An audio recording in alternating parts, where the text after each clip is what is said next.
Subscribe to Avas today. Click on the bell icon for latest national and international buzzing news.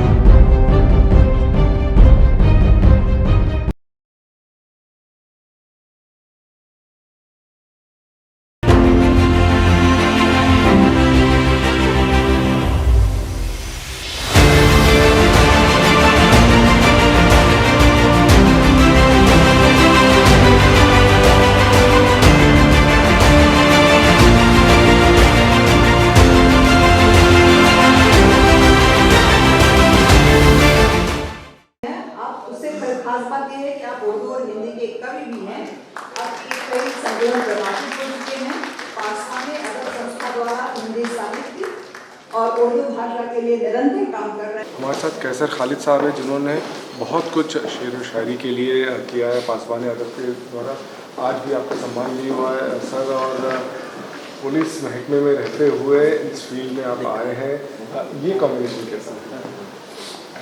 मैं समझता हूँ कि मेरा जो आज सम्मान गवर्नर साहब के हाथों से हुआ है वो समाज सेवा के लिए हुआ है।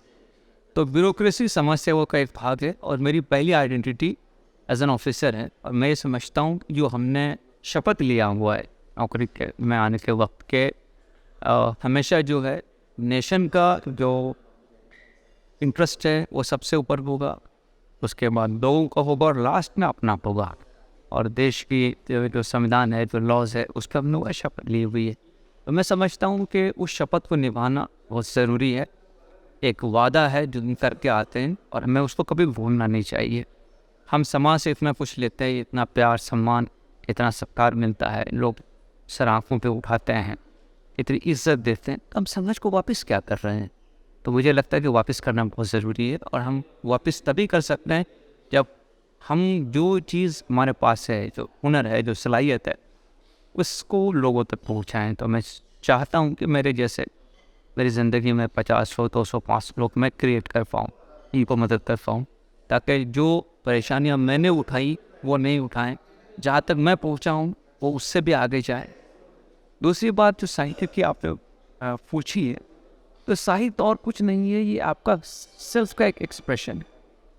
हर आदमी का एक सेल्फ होता है जो आपको दिखता है। मैं आपके कैमरे के सामने खड़ा हूँ तो मैं आपको दिख रहा हूँ, लेकिन उस सेल्फ का एक एक्सटेंशन भी होता है जो आपके काम में होता है। अगर आप थोड़ा सा विचार करने वाले आदमी हैं, आपको एक नर्म दिल है, आप सोचते हैं, जज्बे हैं, और जो परिस्थितियाँ हैं आप उससे सेटिस्फाइड नहीं हैं, आप चाहते हैं कि उनमें बदलाव आए, तो समाज में साहित्यकार विचार रखता है। और मेरी जो सारी पोइट्री है वो विचारों की पोइट्री है। मैं मेरे मन पे जो गुजरती है, जो मेरी फीलिंग है, जो दर्द मैंने महसूस किए, जो कर्व मैंने महसूस किए, जिन एक्सपीरियंसेस से मैं गुजरा हूँ, जो मेरे ऑब्जर्वेशंस हैं, जो मैंने लोगों की ज़िंदगी में गुजरते देखा है, सहते देखा है, या इवन इंजॉय करते देखा है, उन तमाम चीज़ों को मैंने कोशिश की है कि मैं अपने अल्फाज में, अपने अशार में उसको रकम करूँ और वो दुनिया तक पहुँचाऊँ। जैसे कि शाहिर ने कहा था कि जो कुछ मिला है उसी को मैं लौटा रहा हूँ। तो बुनियादी तौर से वो चीज़ें हैं, लेकिन साथ ही साथ मैं हमेशा ये सोचता हूँ कि हमारी चीज़ों में एक दावत भी होनी चाहिए, फ़िक्र की, अमल की, आगे बढ़ने की, जद्दोजहद की, स्ट्रगल की, और वो और ऑप्टिमिज़म की। तो मैंने वो कोशिश की है कि मैं इन तमाम जैसे जहर को पीने के बाद जो है ना अमृत मिलता है, तो वो जहर पी करके अमृत किसी ढंग से मैं निकाल लाऊँ और वो अमृत अपने लिए नहीं रखूँ बल्कि बांट दूँ उन तमाम लोगों से जिन्हें मैं प्यार करता हूँ।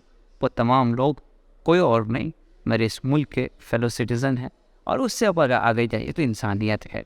जो भी दुख और दर्द से मारे हुए लोग हैं, कहीं उनका दर्द हम हल्का कर सकें, उनकी कुछ मदद कर सकें, उनकी ज़िंदगी में ऑप्टिमिज़म ला सकें, कुछ एक होप उनमें क्रिएट कर सकें। तो मैं समझता हूँ कि ये वो विरसा है जिससे हमें समाज को वापस करना चाहिए। बिल्कुल, यानी आपने अपना प्रोफेशन और ये जो पैशन है, एक ही मैसेज दोनों के द्वारा है। आज अतुल जी भी जो इस फील्ड में ज़बरदस्त काम कर रहे हैं, उन्होंने भी डेवलपर होते हुए साथ में साहित्य में भी वो कंट्रीब्यूट कर रहे हैं। आज उनकी बुक का भी रिलीज थी, आपने बल्कि उनका इंट्रोडक्शन भी दिया, क्या कहना चाहिए? देखिए, ये तो हम सफ़र लोग हैं। किसी सोचने वाले का जहन जो है उसका सबसे बड़ा अजाब ये होता है कि वो एक ऐसी आग में जलता रहता है, इसको आप दर्द कहिए समाज का।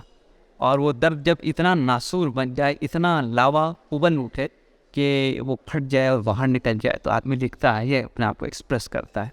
तो ये एक्सप्रेशन, ये उनकी किताब एक और दुष्यंत, जिसका आज गवर्नर साहब के हाथों इजरा हुआ, इमोशन हुआ, मैं समझता हूँ कि ये उनका टेक है जिसे मैं कहने वाला था, लेकिन वक्त की कमी को इसमें मैंने कहा नहीं। कि दुष्यंत ने कहा था कि तू किसी रेल से गुजरती है, मैं किसी पुल से थरथराता हूँ। तो दरअसल लोग इसको आशिक और माशूक का मामला समझते हैं। ये सिर्फ आशिक और माशूक का मामला नहीं है, बल्कि समाज के जो हालात हैं वो दिल पे किसी रेल की तरह गुजरते हैं, और उसकी एक रिएक्शन, एक रिस्पॉन्स हमारे जहन में उठती है, हमारे दिल में उठती है, और हम ये चाहते हैं कि इसमें कुछ बदलाव आए। हम ये चाहते हैं कि मैं जो फील करता हूँ मैं उसको कन्वे करूँ, मैं लोगों तक पहुँचाऊँ। मैं ये चाहता हूँ कि ये जो माहौल है ये बदलना चाहिए, है ना, कि मेरी कोशिश है कि सूरत बदलनी चाहिए। दुष्यंत ने खुद कहा था।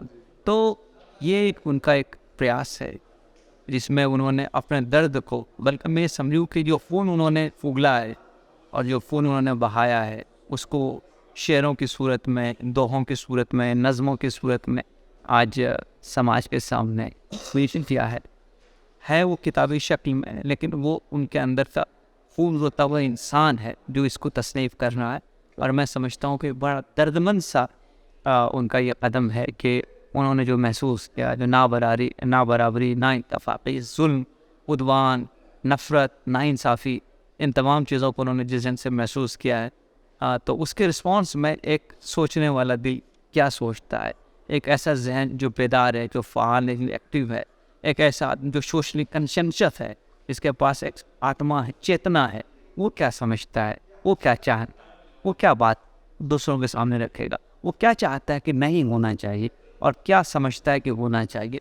मुझे लगता है कि ये दुखांत जो है ये उस किताब में है, और ये दुखांत हम सब लिखने वालों का नसीब है कि हम जब एक चलते हैं किसी आग में, तो तब जाकर सोना बनते हैं, तब वो खड़े उठे की आपको जो तफरीक है, जो फ़र्क है, वो नज़र आएगी। और ये उन्होंने उस दर्द को जिया है, सहा है, और शायद इसीलिए वो एक और दुष्यंत लिख पाए। बहुत ज़बरदस्त बात कही सर, बहुत बहुत शुक्रिया आपका। कैसर साहब के साथ में जो उन्होंने बातें कही हैं, हमेशा की तरह दिल को छूने वाली, और जो पैशन है वो सामने दिख कर आया है। कैमरा पर्सन समीर खान के साथ मोहिउद्दीन जेरी, आवाज़ today. Subscribe to Awaaz today.